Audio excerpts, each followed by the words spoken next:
अरे फरले बड़ा तकिया हो जब दिया भूतार राजा मुखिया जी वाला फरमाइश गा दीजिए के अरे काहे एक तकिए निहारतन चोली अरे निहारतन चोली निहारतन चोली ए मुखिया जी जय हो ए मुखिया जी मुखिया जी ए मुखिया जी मन होके त बोली नहीं तो रउआ भाई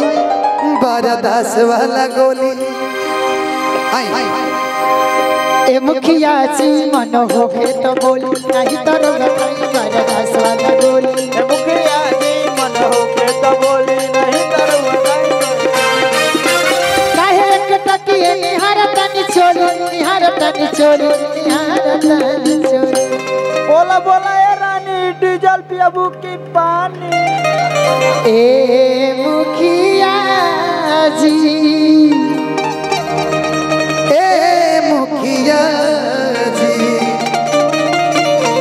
ए मुखिया जी मन होके त बोली नहीं तो रउआ भाई बरदास वाला गोली ए मुखिया जी मन होके तो बोली नहीं तो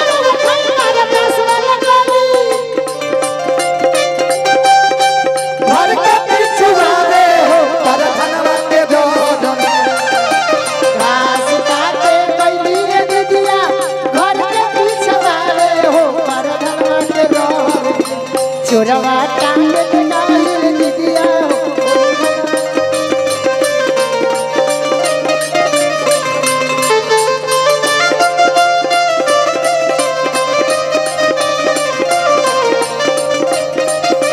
ए मुखिया जी मन होके तो बोली कि छाती पर बानी हमरा राइफल भी रवल कि झूठो मुठो के हमके बानी दे दबावल झूठा मूठा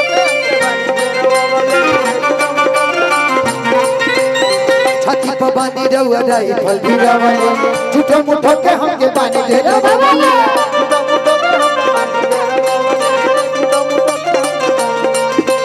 राउरे सामान हो लगाई जानी बोली लगाई जानी बोली लगाई जानी बोली बोला बोला एक कबूतर नीचे चरबू की ऊपर ए मुखिया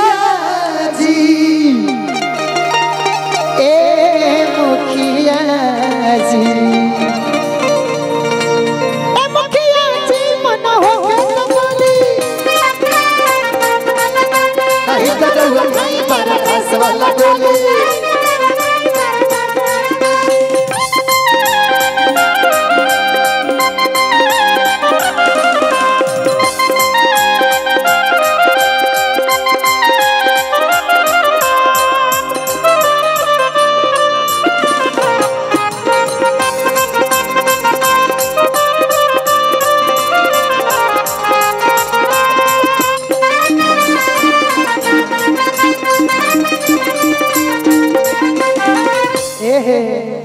छती पर बानी वाला राइफल भिड़वले झूठो मुठो के हमके बानी दे दबावल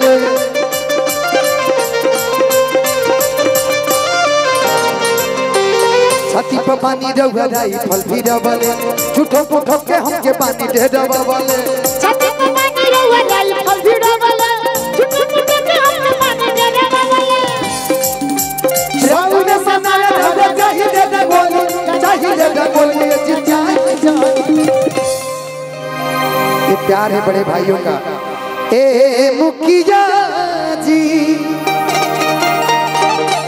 ए मुखिया जी ए टिंकू मुखिया जी ए मुखिया जी ए मुखिया जी मन होके न बोल नहीं तो रउआ भाई बरदास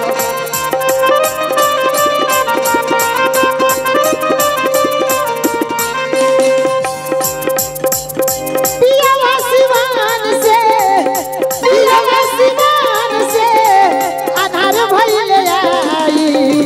देवर दल देहिया पर डाल